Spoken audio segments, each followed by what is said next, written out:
Well, good evening. Hello, and welcome to Positively Positive. And I am your host, Susan Mintz. And if rings are in, I'm in. This show is called Positively Positive because that's what we do here. We bring HIV and AIDS into the spotlight. Our stories, that people tell stories. We have agencies, we have safe places, we have community, we have people who want to talk about what they're doing, how they're handling everything, what the community is doing. We get the greatest stories. Season 1 was phenomenal. We've had a couple episodes already for this season. Starting season 2, please go back and check the previous 2 interviews. And if you want to learn more, just go back on my website or Campbell Health. We have them there on SusanMintz.com. Positively Positive wants to hear from you. We don't care. We don't care. We want your story. And that's just the way it is.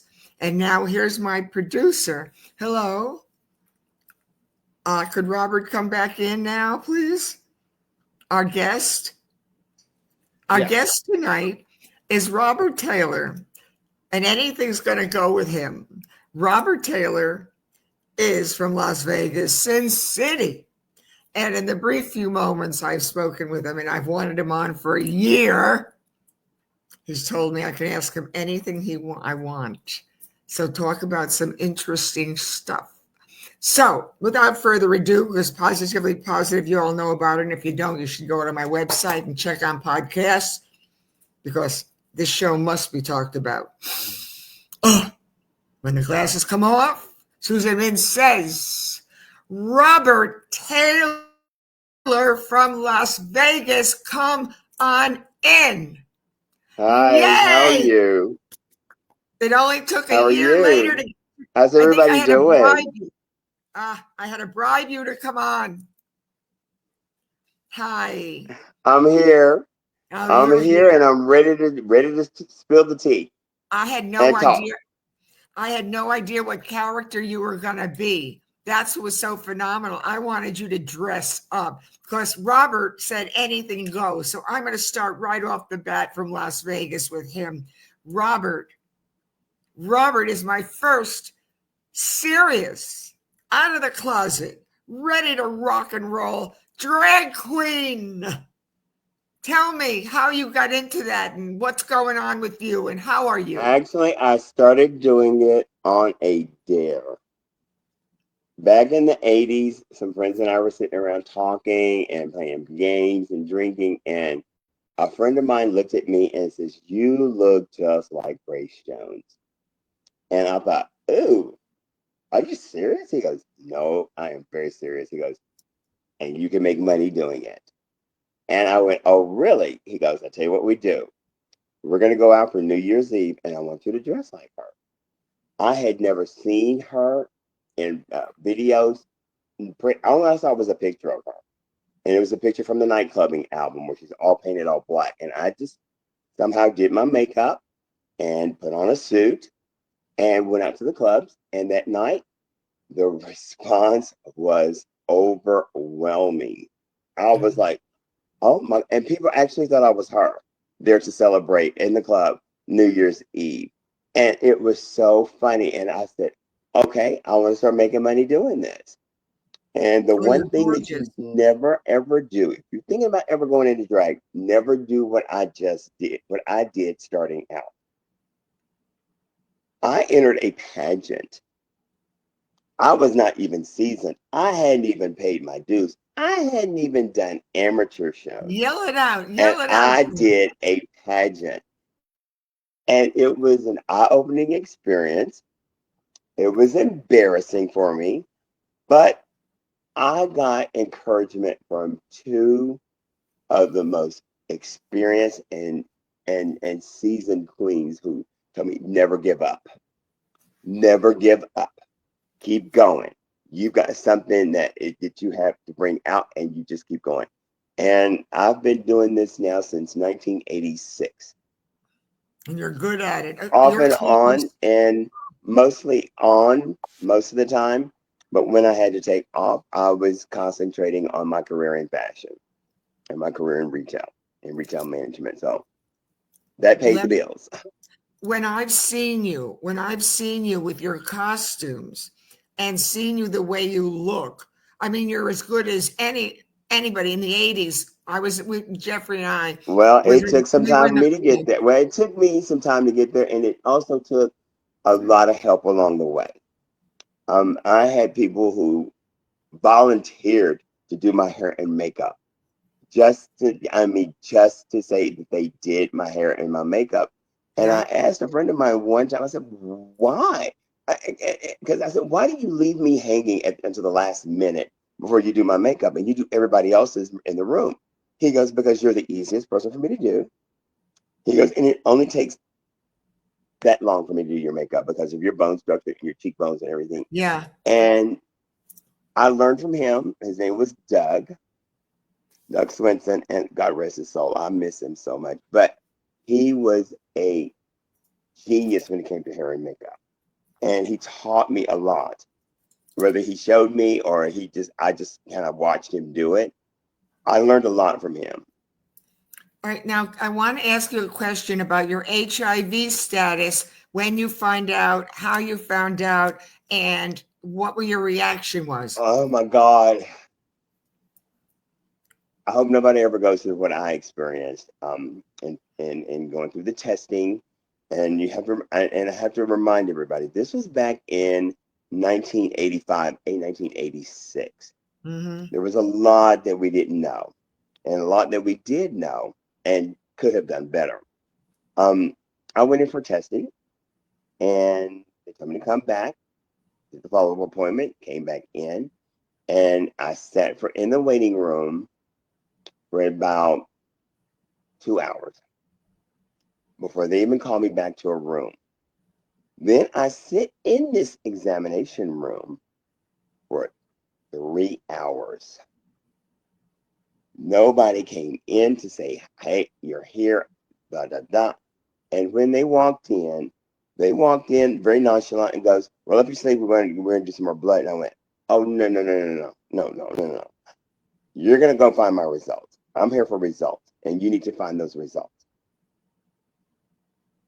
Now, this is going into about 6 hours of me in mental anguish, trying to find out my results. And they went and found them. And it took them probably about another hour and 45 minutes. So at this point, I am livid. And they walk in and tell me that I'm HIV positive. And I lost it. I broke down. I cried. I was inconsolable. And they kept wanting to talk to me. And I said, no, not right now. And I How, just got up and I walked out. Robert? I said, after all I've been through today, and you're going to sit here and offer me some fake comfort? No, no. So I got up Where and I was left, and I went this? to my best friend. Robert, where was this? In Las Vegas or LA? Where It was was it? in Dallas, Texas, where I'm from. Oh, you're from It was at Dallas. Parkland Hospital, and thank God they've gotten a lot better than they were back then. But there was such a stigma and lack of compassion for anybody that had HIV. I know. And even within the community, when some of the people found out you were HIV positive, they would shun you, I know. and just make jokes about you. And I was always upfront about mine, because I worked in a club and I worked with a lot of different, people, different nationalities, race, creed, colors, whatever. And we were like a family, and we stuck together, Right. you know, and Were you to this mostly, day, we still keep in contact with each other, the ones that are did, left. did you have a partner or multiple partners at the time? No, at the time, I had broken up with a partner, and like I say, hindsight is 2020. I should have known that he was not monogamous, and I was, and that's how I got it. He passed it to me through however many partners he had before, and I Oh, felt how'd you, angry. How'd you feel? I Mhm. I felt cheated. I felt cheated on. I went through a whole series of emotions and went into a depression. And I got counseling, and that helped a lot. So That helped me a lot. you had a partner who cheated on you or had other partners, and that's how you got it. And you're Hmm. sure that's how it was probably Oh from yeah, that because one. I wasn't sleeping around. I wasn't sleeping with anybody else but him. Okay. At the time that Yeah. it happened, I was only sleeping.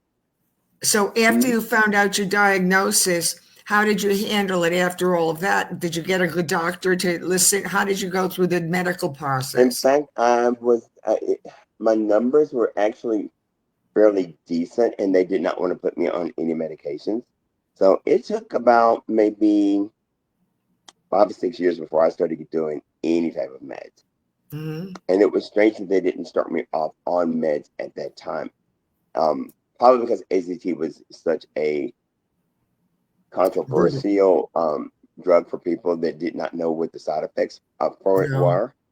Um, I really don't know why I didn't start it. I guess it's probably because I was not hearing them. After all I had gone through with trying to find out my diagnosis, I didn't want to hear anything from them anymore. So I pretty much took care of myself, and diet, exercise, threw myself into work. A lot of work I did, and just kept myself busy and doing shows and working retail. Yeah, And that's what I want to ask you, Robert, about what your vocation was, because I know you had to be in the theater, you had to be something with fashion or design. So tell me your yeah, background. And Dallas has a my wonderful art background, institute. I was actually going to be going to college, and I took a summer job after I graduated at Sanger Harris in Dallas. And I've always had a love for clothes. I've been dressing myself and buying my own clothes since I was 14. So it was a nice fit. And I just stayed on after the summer and just kept moving up in the ranks. I started out as a salesperson, went into supervisor, went into assistant manager, and then by the age of 20, I was already managing a $15 million department, Wow. which was unheard of. And I had two assistants at that time, and just went into retail from that, and not burnt out on the management end of it because I like selling and I like talking to people. I like meeting people. And so I went back into sales. I left Singer Harris and went into Macy's when they first opened at the Dallas Galleria, and Yeah. went into Oh, sales and loved it yeah. and excelled Wow. in it. And then eventually went into management there, and was on my way to becoming an assistant buyer when I just got burnt out, and I left that company and went back into sales at Dillard's, and then Neiman Marcus, no, Foley's, Neiman Marcus, and pretty much a lot of the department stores except for Sackwoods. And how are you And feeling? just, took How are on you the role feeling? of like a personal shopper because I found my niche in that. How are you feeling today, and what medications you take? Because the meds back in the 80s and 90s were killing people. I know because that was when my Oh, I husband was ill. know. And that was one reason. Luckily, I am on one pill. What is I it? am on Dovato. The what is And it? when I moved here to Tell me Vegas, again. I had, What? Tell me again. I didn't catch it. oh, I'm on one pill, Dovato, Okay. and Say there's no side effects. It's been working. I have been undetectable now for almost a year. I've had my ups and downs when I get into stressful situations and sometimes miss my meds. That has an effect. And recently, I was in the same situation. I had to leave a situation at a friend's house that was about to turn very violent, and I was supposed to be staying with him until my apartment was done.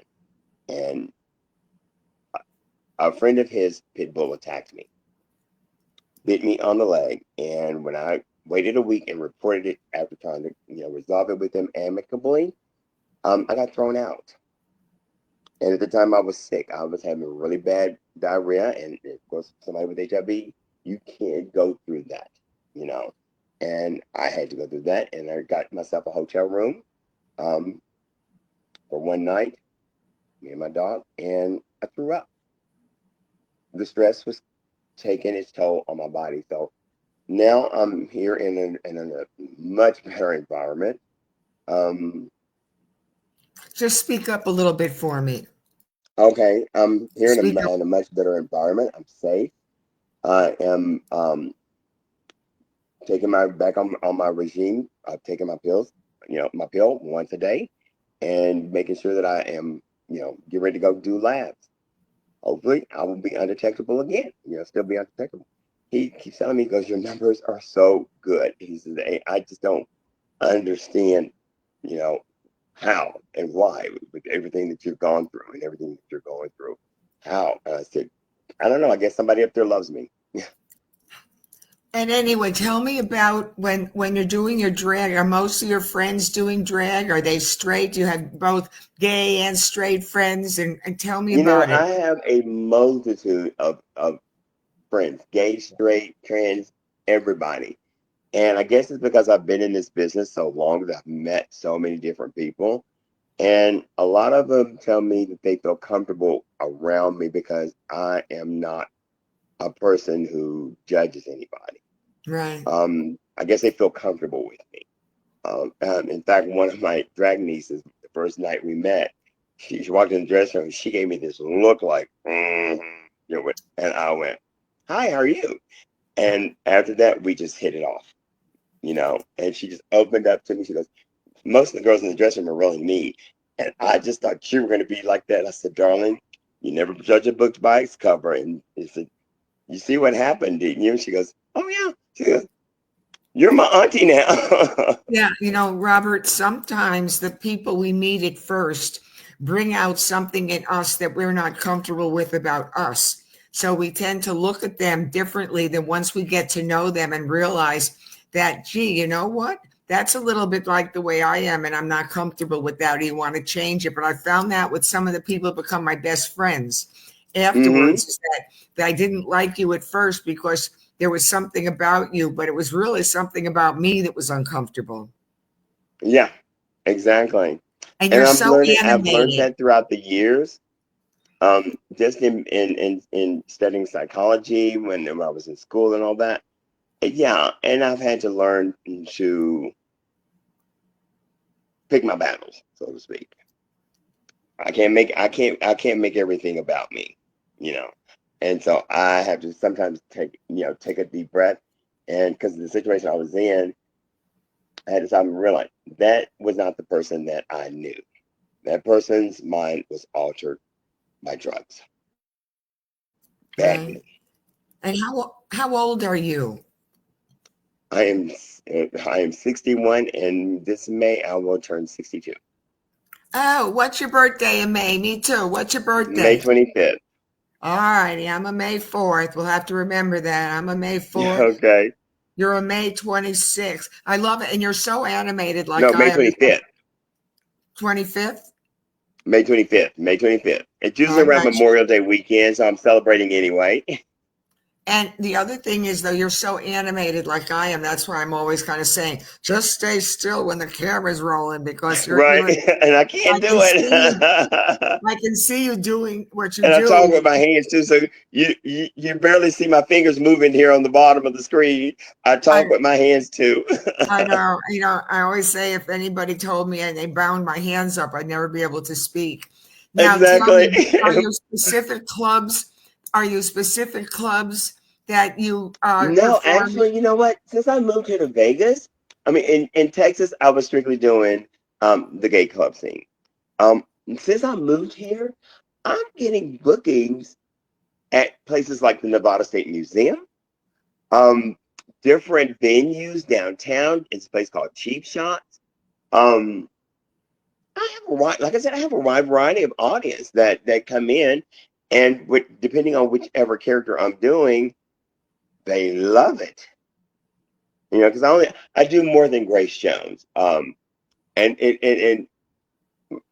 right after I moved here and I started doing her, I was doing her in a club one night, and a friend of mine was in the audience, and this youngster, who probably was like in his 20s or in her 20s, turned and asked them, "Who is she supposed to be doing?" And they said Grace Jones, and they went, "Who?" Nobody Ah, knew who she was. I was like, you- "Oh." what are you under And a I even rock? have a little drag kid that did not know who You- Grace Jones was until I Googled it and sent it to him. He goes, "Oh, Oh, well, mother, you look just like her." And I went, "Yeah, oh, thank you." So I've branched out, and I've taken on people like Diana Ross. And I was always nervous about doing her because one of my drag moms did her to perfection. And I had a really close personal friend in Dallas that did her to perfection. And I was like, I could never do it the way, you know. But it's great that I've learned in this business, you don't have to do it the same way they do. Do it your way. Give I'm, your version of that interpretation, I'm going to tell and you. people love it. They do. I'm going to tell you a funny story. When we were in the 80s, we moved to Houston. Jeff got a great, great position as a doctor there in Houston. And we were right around the corner from the biggest gay bar then in Montrose. And so Saturday nights, we'd be stoned. We'd have a couple of friends in. We'd be drunk. We'd be high. And we just drive around the corner to this gay bar. They knew us. And they were doing drag. They had drag shows there on occasion. And I'll tell you, we got to know some. And if there was one thing we knew is that after the show, there's our address. I'll make us some more brownies, or I'll make a cheesecake, or I'll make us something to eat, and we'll get totally high, watch the sun come up. On any given 4 o'clock in the morning, Diana Ross, Liza Minnelli, Cher, Grace Jones. I was Oh, asked yeah. to judge. I was judging Miss Houston pageants. I mean, Oh, yeah. it's so Oh, yeah. fun. I miss that. I miss Robert. I miss that part of the fun that was my life. And you know what? Back then, it was an event to go see. And now, because there were so few people who were doing it and doing it right, and now you have so many venues and places and things that you can do that it kind of took away that anticipation and that audience, participation that happened in a show. Because I'm gonna tell you, Houston had the best audiences. The Houston audience would get into the show and like no other audience I've ever seen before in my life, and I love that about them. But Keep your hand, nowadays, Robert, honey. it seems like you have to Robert, work harder. put your hands in your lap and just Okay, talk to me. We got to tie our hands up right now. I want to I know, see and hear you. right? Tell me one other thing though, is you have lived in Las Vegas. You must know a lot of other entertainers in general also. Are you very open about your I do HIV because I positive? travel pretty much around the country. Um, I know people in Delaware. I know people all over, and a lot of people know me, but I don't know them. And Oh, and and I and I, the reason I say that is back when in the day when I was doing 2 shows a week, I had my job in retail, and so as soon as my show was over with, I was getting out of makeup, catching a cab, going home and getting home by 3 o'clock, getting up at 7 o'clock to go to work. And so I never interacted with people. And once I retired from retail and started doing this, more on a regular basis, people were coming up to me and go, "Where have you been? We missed you." And they would tell me stories of times that I did a show and Grace Jones stunt I pulled. Like driving into the bar on a Harley Davidson through the crowd, or jumping from the ceiling, in 5-inch heels. And I was like, "Y'all remember that?" And they were like, "Honey, we would never forget those things." And I didn't realize how big of a following I had. come to Did Fort not Lauderdale. realize it because, like I said, I was going to work, doing my thing, come back, and there was a promoter who pulled me aside I went to visit him before he passed. And he told me, he says, "I just admire." He says, at first when I walked in, he goes, "I am so honored you came to see me." And it took me aback. I was like, "Honored? Baby, it's my honor to be here." He goes, "You understand. You are an entertainer that everybody loves. People love you. And I went, oh, really? He goes, yeah.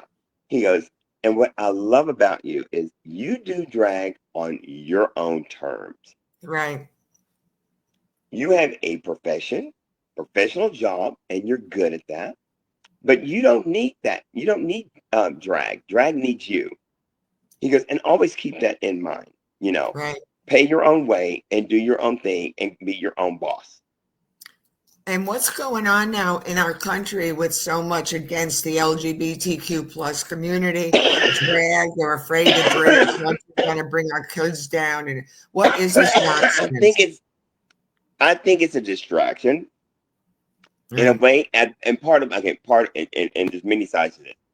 Part of it, I think, is a distraction to keep us at each other's to keep people at our throats to distract Right. from something bigger that the other side has planned. I also think that it's stirred up more hatred and bigotry for the community because of the rhetoric that's being thrown around, more so now than it was 10 years ago or Mm-hmm. 15 years ago. Mm-hmm. Um, but like I was telling a friend of mine one day, I said, you know what? I said, if folks think that Stonewall was bad, oh honey, we're not gonna take it this time. We're coming back stronger and better And louder. and in full force, more people now. Yeah. So people got a fight on their hand. They're gonna have a fight on their hand if they're trying to push us back You because we're bet. not going back. No. None of us, I know, that of my generation and any younger generation, we're not going back. We've No. made it too far forward to be You've come pushed too back. far. That's right. We've You've made come it too too far far. to be pushed backwards. Be We're not proud doing and it anymore. be proud and be loud. Exactly. That's Exactly. that's my And whole philosophy. and I'm gonna tell you that helped me a lot to get through this AIDS epidemic because sometimes I was a caregiver for certain people, Yeah. and a lot of times they didn't have a voice. They didn't have a voice for themselves. So I had to be that voice, you know. And if it meant I had to go jump on a nurse's case and make her ass do her job, I Yeah. did it. You know, Yeah. and I did it because the person needed the attention and they needed the compassion. And that person needed to learn. You're not gonna catch it from him like that, honey. You can Do your Robert, job. Robert, you can imagine when Jeff, the Dr. White, married with to me. I mean, I've been widowed 30 years. You can imagine it didn't look like the profile. It couldn't be, but here he was in 92 from 94, sick as could be. But how is the support? The main thing is a good support system, a good Yes, doctor who will listen. The yes, medications then were murder. I think the meds killed him yes. quicker than the disease. But in And I general, have to tell you, I have one of the best doctors in the business right now. His name is Dr. Farabi. You're at and he has his own clinic now in the UMC Wellness Center building, but he's on the top floor. This man is so astute to what he's doing. If I miss 2 doses of my medicine, he knows it. If say it I'm again. stressed about something, he Tell knows us it. again, Robert. Tell us again what you just said. Again, tell us again Oh, okay. about your I said I doctor. have one of the best doctors in the business right now. His name's Dr. Farabi, and he has assured me and some of the other patients that we're close to a cure. Close to a cure. And this man is so astute and so into what he's doing and dedicated to what he's doing. He knows when I'm missing a dose or two. He knows when I'm stressed. He can look at my numbers and tell me everything that I've been going through from the time I saw him to the time I see him again. I've never had a doctor that good. I've never had a doctor that good. Yeah, And some of the I thank stories are God he's in horrible. my life, you know. Yeah. And I'm like, you know what? I'm doing everything I possibly humanly can to stay healthy and stay undetectable, you know. And with his help, I'm doing it. Do you have a partner now? No, Are you no. dating? No, no. Actually, I am more focused right now on because, I just got out of a really bad friendship, close friendship breakup, Yeah. and it sort of distracted me. Um, for the last 2 years, like going on 3 years now, I have been wanting to enter National Entertainer of the Year, which is a national pageant. Um, my dearest and closest friend, who's an ambassador, is helping me get in, and he is the first National Entertainer of the Year. And he told me, he says, pull your package together. And I told him what I'm doing. And he goes, sounds great. I showed him my evening gown. I picked my evening gown. He goes, oh my God. I'm like, yeah. So I'm focused now on slowly getting that goal. You. I want a national crown before I retire. Why don't you come to I'm going to Fort get Lauderdale too? We got a lot of clubs down here. a lot of what? Uh, we got a lot of creativity and diversity down in Fort Oh, Lauderdale yes, and I South know. I Florida. know. I have a few friends in Florida too. But Yeah, national entertainer has been my goal. Um, not only because of the prize money, but because of the prestige that it brings with it. right. It's Um, America. it's and I'm not going to give away too much, but my talent is going to shock people. It's going to shock people.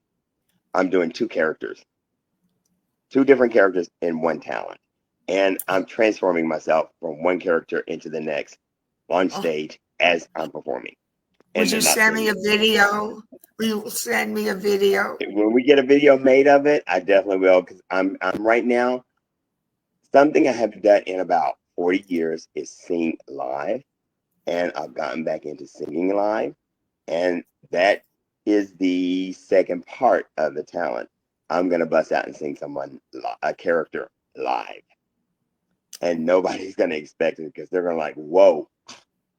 A And I bipolar surprised some drag, people here. I was doing a a karaoke. bipolar. Um, You're a bipolar drag queen. yes, I am.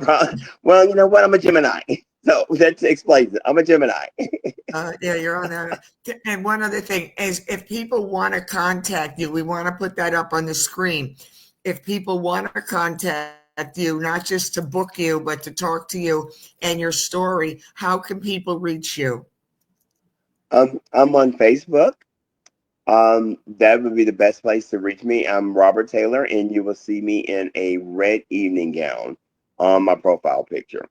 Um, that's probably the best way because that's usually the only, you know, media or Instagram. And I'm Peter's Papa on Instagram. And you don't have, so it's you just Google Robert Taylor in Las Vegas, or You can you, go into Facebook and look me up that way. I all don't right. have a web page just yet. We're working on that. I do have a YouTube page that people can watch my videos, some of my videos, but I'm trying to get that redone too because of the relationship that I was in. That person has complete control over that, and I'm like, no, no, no, no, no, no, no. That's my image, and I'm going to take control of that back.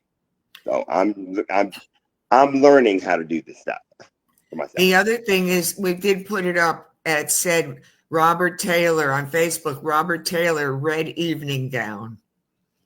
The one, There it is, Facebook, Robert Taylor, yes, parentheses, red evening gown. yes, There's nobody yes. else doing that, so you're fine. No, nobody else doing Robert Taylor in Now, Red Evening. but you're basically though, since this is a program about HIV, I get into other subject, but you are feeling great. You take one I'm medication. doing wonderful. And I'm going to tell you, I had a scare about 2010 where the doctors pretty much told my family to make funeral arrangements because I was not going to make it. I had one of the worst case of PCP pneumonia they had ever seen at this hospital. And for some reason, whichever room they put me in, I was refusing a lot of medications, pain meds, because I didn't want to get hooked on those things. But there was something following me from room to room. and it was my guardian angel, and it was my great grandmother, and I knew it was her. Yeah. She was the only person in the family who called me Toodle, and she spoke to me and said, "You're gonna be okay."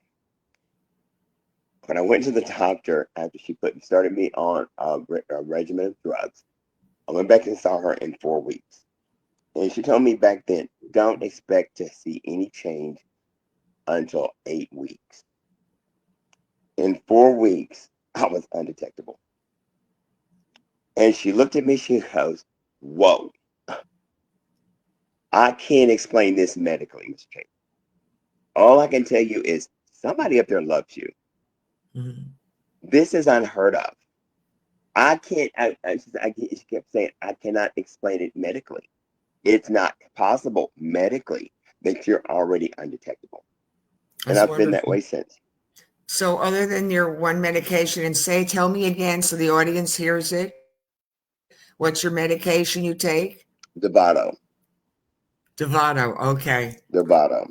And I how do you tried the get, do you have, Biktarvy and I had so many side effects with it because the uh, doctor told me, this is what you're going to take. This is what you're going to take. And then, and it's the same doctor I've been talking about. When I started getting the side effects, I went back to see him and I had him and the director in the room with me. And I said, you're going to find me something else because I'm not taking that crap anymore. I don't like the quality of my life. I don't like the side effects. And you're going to find me something else. Now, ultimately, first of all, I listened to you. Now you're going to listen to me because I have the last word as to what goes into my mouth and into my body to care for it. Okay. now the And other he thing tells is, how do all you, of his students and his patients, this man right here keeps me on my toes. Yeah, I have to. do you have insurance? How do you pay for this? A very Hmm. expensive medication. What kind of Everything. insurance? Right now. I'm on disability, and I'm Ryan White, and it takes care of everything. Wonderful. That's what I was I going to ask. rarely have to come out of pocket for anything, thank God. And I've had such wonderful jobs in the past that it's afforded me the luxury of having all my bills paid every month on disability. And the money that I make doing other things, other shows, baking or whatever, that's money for me. The money But for me. you applied through the And I do Ryan White, report it and they allow me to keep it. So I'm good. but you I applied am through, so happy. And I think that's, your environment has a lot to yeah, do with your health. yeah, that's And now important. I'm in an environment where there's nothing but mountains, nothing but mountains. And I'm Yeah. loving the walks. The air is clean. I'm getting my exercise and I'm in a safe place. Do you take other supplements? What is your, what do you eat No, and what are your I just eat supplements? right. I eat very well. In fact, for a while, I was diabetic because I was eating everything under the sun, baking all the time, and eating like pies, cakes, cookies, brownies, you name it. I was eating it, and my blood sugar, they had me on two diabetic meds. And when I started eating correctly, my blood sugar started dropping like rapidly, like really bad. And so they took me out for one and left me on the other one. And last December before last, I took myself off of all of it and said, okay, you're going to commit to eating correctly, eating clean, and eating right. So I was incorporating a lot of fruits and vegetables in my diet, mostly fruit, um, very little meat, very little red meat, of course, but a lot of fish and a lot of chicken. And then I started watching Ellie Krieger on PBS and some of the dishes that she do, and I started using those in my repertoire. And don't get me wrong, I am from the South. I love my fried chicken. I love anything fattening, and I have it, but I do it in moderation. Absolutely. Yeah. And I went from 200 to 220 pounds. I'm 179, maybe 180 pounds right now. Yeah, you couldn't be looking the way you look if you were heavy. I mean, there's heavy drag queens, but you're healthy, and I can tell you are. Also, a positive attitude. People have to have a good support system. They have You to know be what? You positive. do. They have to get a good doctor. They have to be not ashamed and stigmatized. And you really have to be proactive in your health, and you have to have Exactly. people around you that you know you can talk to. And if not, bye. Yeah, exactly. And that's something I'm experiencing right now. Somebody that I thought I could trust, and no, he used my illness against me What did you and say? threw me out when I was sick. So, adios, amigo. You're Tell gone. me what you tell me what you just said. I lost you for a moment. I said, I'm just coming out of a friendship like that that was very toxic. Hmm. That I had to finally say, okay, it's you or me, and I love me more than I love anything else in this world. So I had to let that go. I had to let that person go. And that He person tried to helped. use my illness against me. Told me he was going to ruin me here in Vegas. And it's had quite the opposite effect. Because people know me and people that here know me, I'm an open book. They already know. So you're not pouring my tea to anybody. You're not telling them anything that they haven't heard from me already. So it didn't work. Yeah, you get more selective also as you get older. You want Oh, trust me, I you am very want much. quality in your life. Yes. Your And circle I've gets always been smaller. selective, but Yeah, it's not been easy for me to let people in my past right. because of my past. But once I let somebody in, I trust them implicitly until they give me a reason not to. And when Yeah. you give me a reason not to, then I will not ever trust anything you ever said to me or anything you will ever say to me. Now, how is the community out there where you live as far as support, You know what? It support has groups? been such a beautiful change from where I came from in Texas. There Hmm. is a closeness in this community that rivals anything on earth. You know, um, when the chips are down, people will rally around against rally for you. I've done a lot of benefit shows to help different organizations here, to help people with AIDS and all. It's been such a close knit, Good. beautiful experience. And everybody's in it for with their heart, That's not with wonderful. their ego. What I want to tell you is, we're going to wrap this up for a moment, and I want to make sure I get it in here. So we can go on Facebook and check out Robert Taylor, parentheses, red gown, red evening gown. And I thank you. With blinking lights, it almost looked like disco. Blinking lights, all of this, we flowed. That's what we do here. We flow. I do want you to have a homework assignment, which I tell everybody. I want you to get me more people like you or organizations out there or a doctor. We want as many resources on this show as possible because that's why we're growing and it's working, is because we are sharing information, and information and knowledge is power. So I It thank is, you. I and thank you thank so you. much for coming back on. And it says here, can he be back on the show? Can you come Of back course, on the show? anytime. There you go, Richardo, my producer. It can come back anytime. Anyway, and then I want to thank my viewing audience. Oh, we have the most wonderful people who are regularly tuning in, and they're learning and they're growing and they're sharing. So thank you so much for you coming on. Thank you, our viewers. Keep sharing the information, and you can follow us on YouTube, Instagram, Facebook, LinkedIn, and please go to my website, susanmintz.com or Campbell Health, and you can see all the previous episodes we did last year, which were wonderful, and my stories on there. And I hope you'll check me out and see why I'm so committed to love, as is this show. This show is committed to love. Yeah. Thank you. You keep it.